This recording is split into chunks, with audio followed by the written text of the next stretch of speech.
these are loose. And the majority of them, a lot of them are. Some more than others.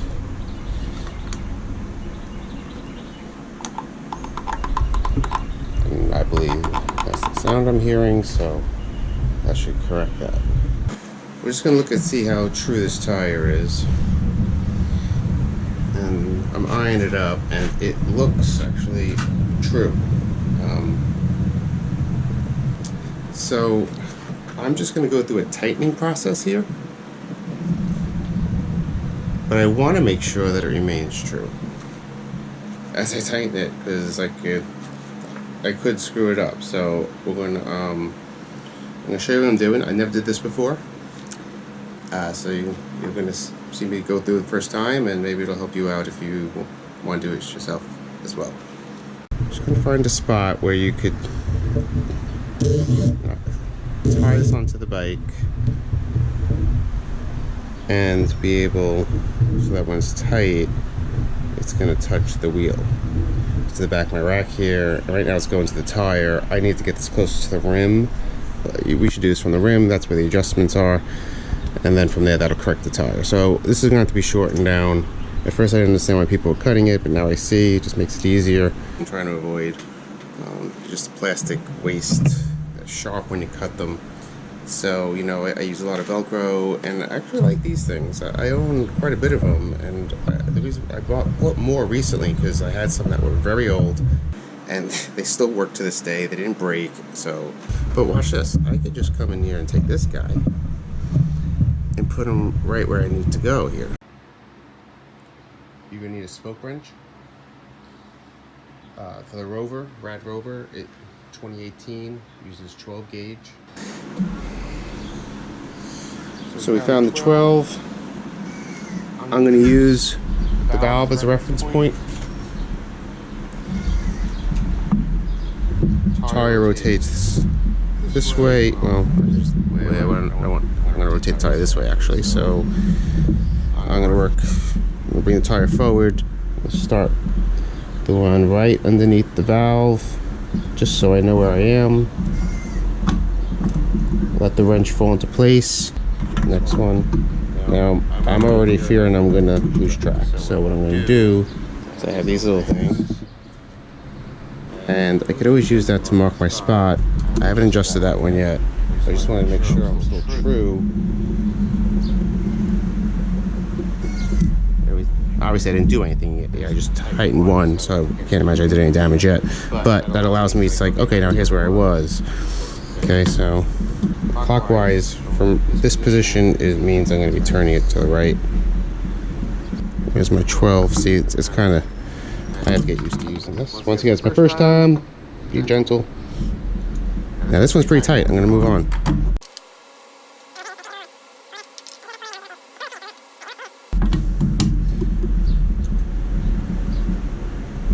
That one was very loose, so I tightened it a little more. Quarter. So I'm doing about a quarter, you know, I'm not being, but some of them are tighter, so I'm not. Alright, you know what? I'm gonna just stop right here and just check things. So I'm gonna, the next one I do is right there. Let's just make sure we're still good. Still looking good. We went around once, and I'm just curious, see, definitely still loose,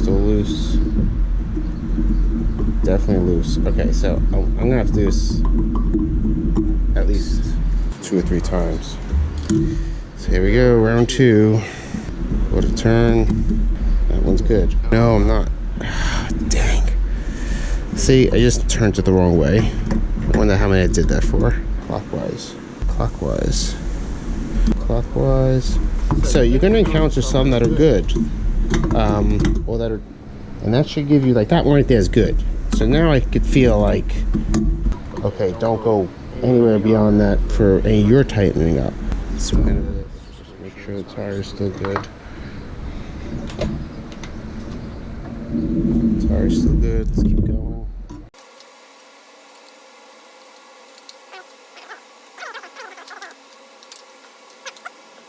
I probably should have done this before 600 miles. I didn't have the tool.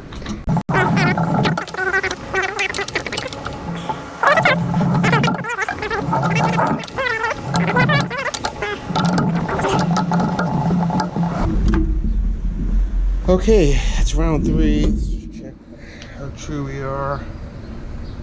Still true. The question is it tight enough? I mean, they feel, obviously if I do that, that's gonna make some noise. I have to say, some feel tighter than others, so I gotta do it again. Alright, I gotta get myself a more comfortable seating position for round 4. Alright, round 4, here we go. Put a little notch at the 12 o'clock position from where I'm supposed to be at, so I kind of know if I line that up. Put a little twist tie on there. So now I know if this is lined up with the spoke, I'm in the right position on the wrench. That's just because I'm using a universal wrench. I think round 5 is probably going to have to happen. Can't wait.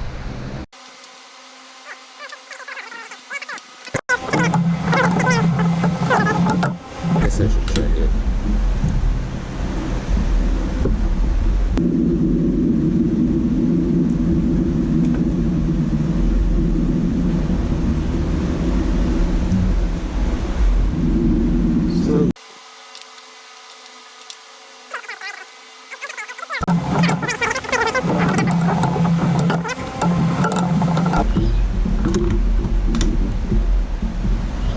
Okay, I know I'm gonna have to go around again,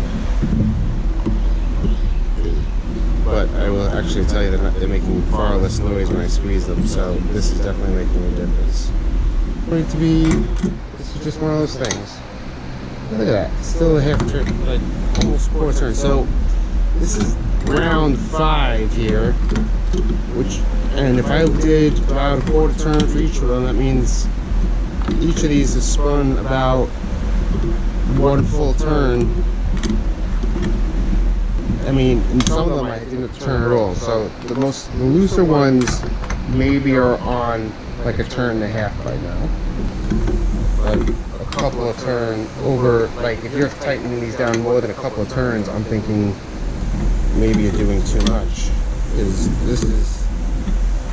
this round here, I'm turning much less. I dare declare this the last one, judging by how these feel. Some of them I'm barely turning. A lot of them I'm barely turning. The ones I am turning nearly as that much. See, the reason why you have to keep going around is as you tighten some up, it's going to loosen others. It's not really loosening them, it's just bringing everything true and tightening it all and bringing that circumference in just ever so slightly. That then I'm actually on round 6 here.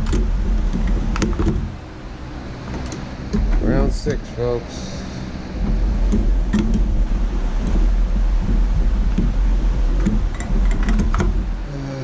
Look at this, I'm still turning some. It would be tempting to say I'm going to do like a full turn on each all the way around. And I don't think that's the way to go. I think you got to do it this way. You just got to keep going around. It might take some time, but yeah, Rad said to do it this way. Okay, round 6 is done, and